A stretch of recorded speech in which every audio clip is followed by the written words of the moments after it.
Hello everyone. Welcome to Indian Economy by Aman Soni. In today's news hour, we'll be discussing the important articles related to economy from the Hindu newspaper. In page 1, we have a news related to economy. Inflation edges past 6% in January. So the article discusses that the retail inflation has increased to 6.01% in January. This has breached the tolerance level set to RBI Monetary Policy Committee. So in 2016, the central government amended the RBI Act and gave the flexible inflation target for the Monetary Policy Committee, and that is the target of 4% plus or minus 2%. So the Monetary Policy Committee technically has to maintain inflation of 4%, but it can increase or decrease by 2%. So the band is 2% to 6%. Now the retail inflation has increased to 6.01% in the January month, and the reason being the high inflation in the rural India and the food inflation, which is very volatile. Here we need to understand the difference between CPI and WPI. CPI is released by the NSO, and the main focus in the CPI is the main weightage is given to the food part, then fuel part. Here we need to understand the other related terms, the difference between headline inflation and core inflation. Headline inflation is nothing but the CPI retail inflation that we measure, and we know that the food and oil prices are very volatile. They respond to price changes very quickly. So if we remove the food and oil part from the headline inflation, that is core inflation. The remaining part is the core inflation. So removing food and oil prices from the headline inflation is the core inflation.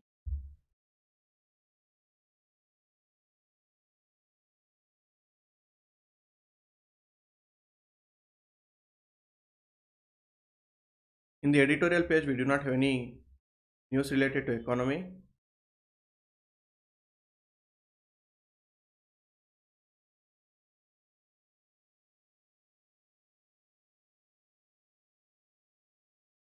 Here again, in the business page, the article says wholesale price inflation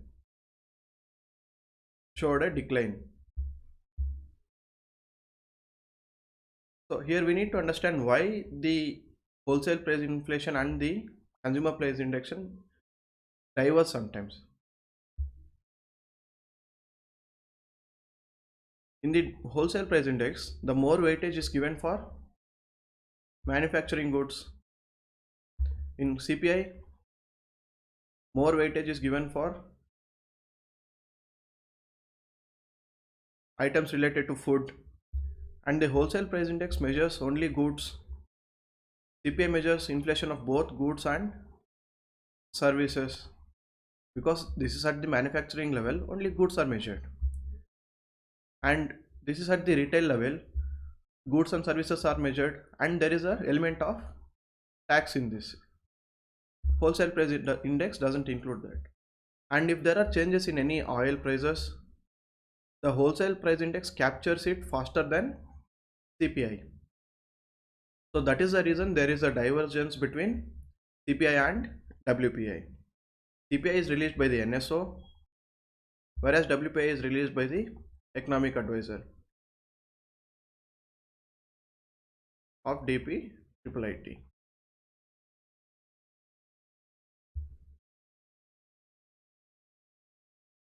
So now, why has the inflation slowly fallen? It is because of the drop in manufactured product inflation. Even the fuel and power inflation has virtually remained unchanged. But there are risks related to the crude oil prices and its impact on the rupee. And in this news, we just need to know what are the impacts of international geopolitics that happen on the Indian market. For example, the Russian-Ukraine tensions, like we discussed in the previous news hours, how it would impact the oil market, and anxiety over the oil supply chains, the moves of US Fed government, how the interest rate changes, the bond yields of US Fed Bank impacts the Indian bond market and interest rates. And we don't need to go into the details of the share prices of the individual companies and how the performance happened.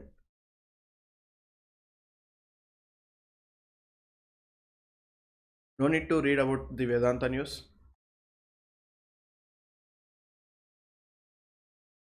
RBI governor defends the inflation projection.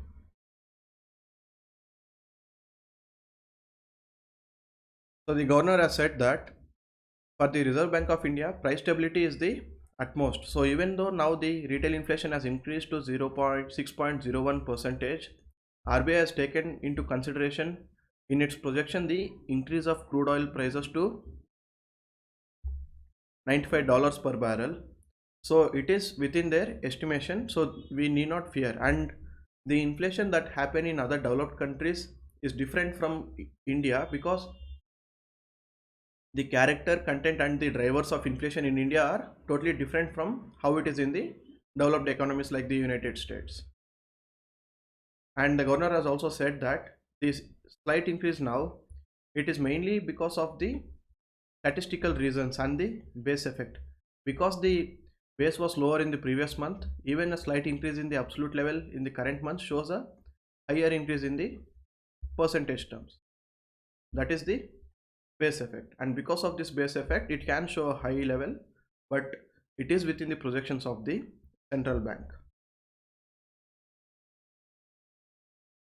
We don't need to read this news.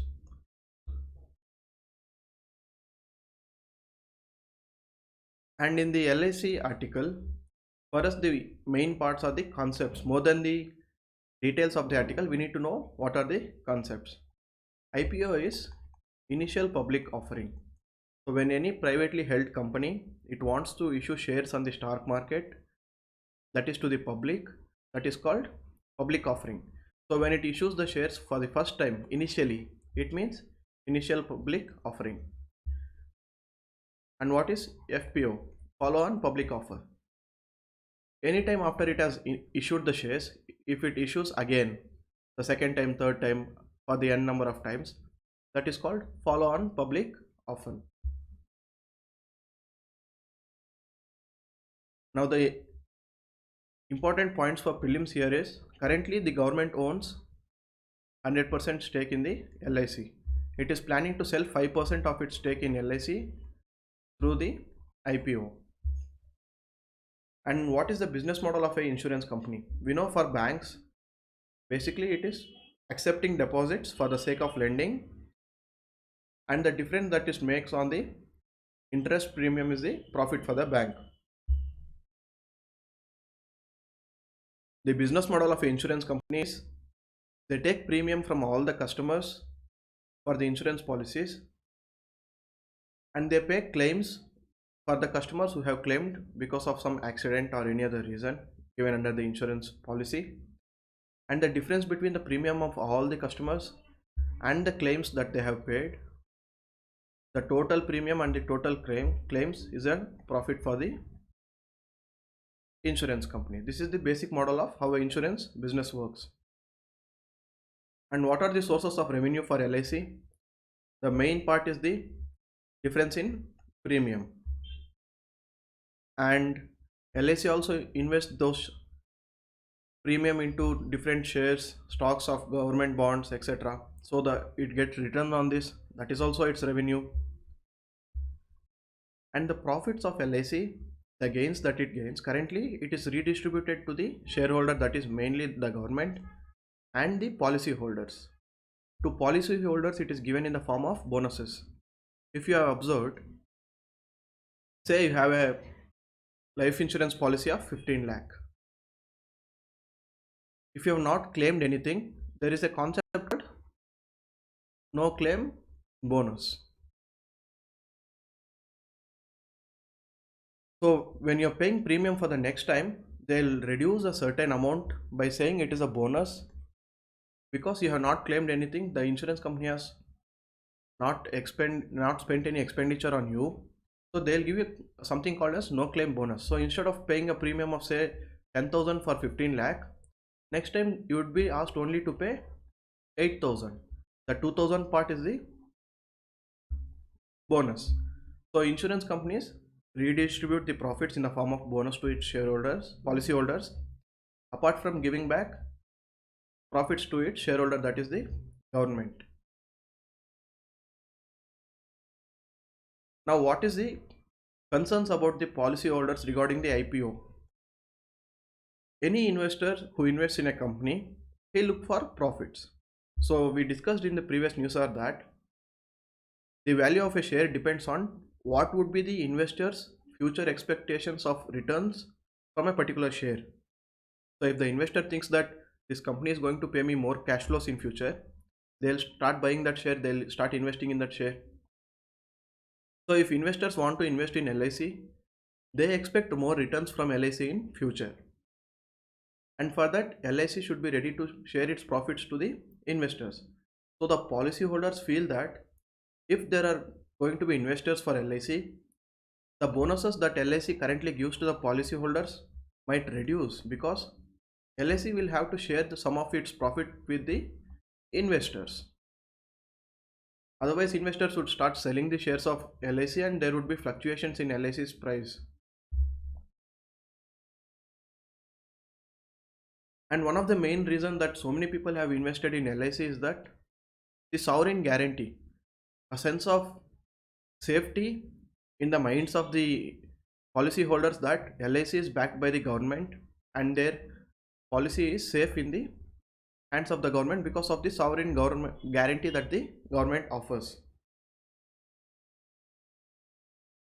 The supporters of the IPO on the other hand say that you need not be worried that the returns would be going to the investor and your bonuses would reduce.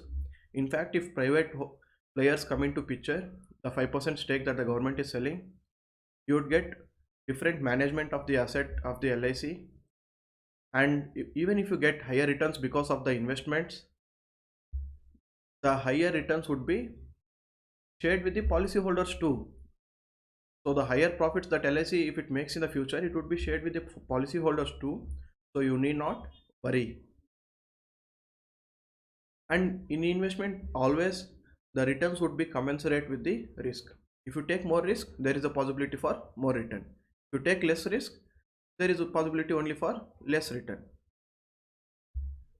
And there was also criticism on LIC earlier that the failing IDBI bank was merged with LIC and LIC had to absorb the losses of that bank, and certain investments that LIC had made into certain companies had also come into scrutiny because those companies were loss making.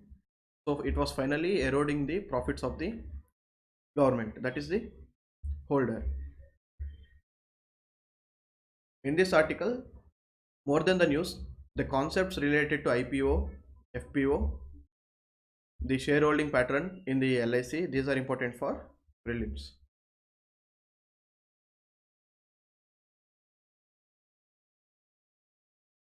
Those are the articles related to economy today.